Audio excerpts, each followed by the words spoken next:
I found out the things my son's teacher was doing, and I went absolutely scorched earth on him. My wife abandoned me and my 6-year-old son Thomas when she passed away in a tragic car accident. Life was hard, but through counseling and parent books, I think I'm a pretty good single dad. Except for one blind spot: emotions. You see, my dad always raised me as an emotional statue, meaning showing anything other than strict stoicism was completely unacceptable. Obviously, I didn't want Thomas to live this way, so I always tried my best to encourage him to express his emotions. Whenever he cried during emotional scenes in movies, I'd think about my dad wailing on me for being a wuss. So instead, I'd put my arm around him and say, "It's okay to cry." That part made me sad too. Or when he'd get angry and do something like slam a door, I would pull him into my room a few minutes later and say, "Anger's a big feeling.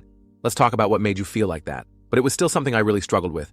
So most of the time I ended up calling my sister Jessica to tell me what to do. So one day, when I noticed Thomas becoming a lot quieter and wetting the bed almost every night, I had Jessica come over. Usually she helps Thomas take a bath, and that's when he opens up to her about what's going on. But this time, he didn't say anything. In fact, he started crying and shouting at her to leave him alone. Well, I figured he was just missing his mom or something. I wasn't ready for how wrong I'd been. We were on a walk one day at around 8 p.m. on his favorite hiking trail, with his favorite snacks, with his favorite toy. The trail was completely empty, and we spotted a male and female deer prancing together. I pointed out how cute they were, and that's when Thomas turned to me. "Dad, I have something to tell you," he said. His hands wouldn't sit still.